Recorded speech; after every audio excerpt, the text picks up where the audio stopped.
Price the Lord, ಹಲ್ಲೆಲೂಯಾ. ಲುಕ 16ನೇ ಅಧ್ಯಾಯ 10ನೇ ವಾಕ್ಯ.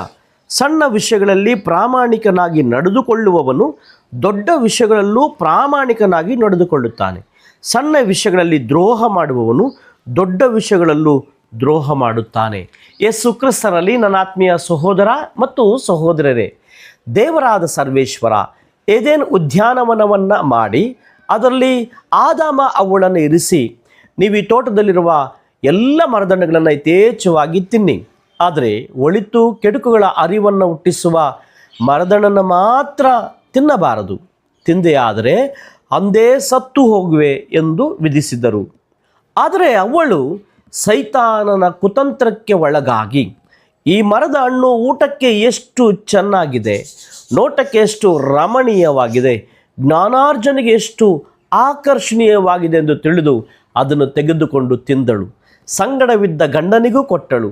ಅವನು ಅದನ್ನು ತಿಂದಾಗ ಅವರ ಕಣ್ಣುಗಳು ತೆರೆಯಲ್ಪಟ್ಟು ಬೆತ್ತಲಾಗಿದ್ದೇವೆ ಎಂದು ತಿಳಿದು ಅಂಜೂರದ ಎಲೆಗಳನ್ನು ಒಲೆದು ಉಟ್ಟುಕೊಂಡರು. ಸರ್ವೇಶ್ವರನಿಗೆ ಕಾಣಿಸಬಾರದೆಂದು ಅವಿತುಕೊಂಡರು.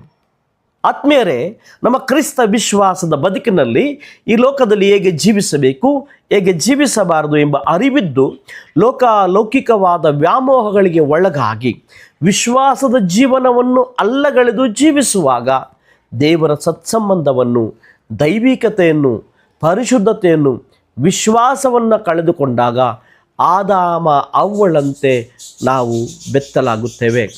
ಹಾಗಾಗಿ ಸಿರಾಕನು ತನ್ನ ಗ್ರಂಥದಲ್ಲಿ ಹೀಗೆಂದು ಬರೆಯುತ್ತಾನೆ: ವಿಷಯ ಸಣ್ಣದಿರಲಿ ದೊಡ್ಡದಿರಲಿ ತಿಳಿಗೇಡಿ ಆಗಿರಬೇಡ. ದೇವರಿಗೆ ಗೆಳೆಯನಾಗಿರುವ ಬದಲು ಅಗೆಯವನಾಗಿರಬೇಡ. ಸಣ್ಣ ವಿಷಯವನ್ನು ತಾತ್ಸಾರ ಮಾಡುವವನು ಕ್ರಮೇಣ ಬಿದ್ದು ಹೋಗುವನು. ಆದುದರಿಂದ ಈ ಲೋಕದ ಬದುಕಿನಲ್ಲಿ ದೇವರಿಗೆ ಪ್ರಾಮಾಣಿಕನಾಗಿ ಇಲ್ಲದವನಿಗೆ ನೈಜ ಸಂಪತ್ತಾದ ಪರಲೋಕವನ್ನು ಅವನನ್ನು ನಂಬಿ ಕೊಡುವವರು ಯಾರು? ಪ್ರಿಯರೇ, ನಶ್ವರವಾದ ಈ ಲೋಕದ ಬದುಕನ್ನು ತಾತ್ಸಾರ ಮಾಡದೆ ಶಾಶ್ವತವಾದ ನಿತ್ಯ ಜೀವ ಕೊಡುವ ಯೇಸುವಿಗೆ ವಿಧೇಯರಾಗಿ ಪ್ರಾಮಾಣಿಕರಾಗಿ ಜೀವಿಸೋಣ. ಪ್ರಭು ಕ್ರಿಸ್ತರು ನಿಮ್ಮನ್ನು ಆಶೀರ್ವದಿಸಲಿ. Praise the lord.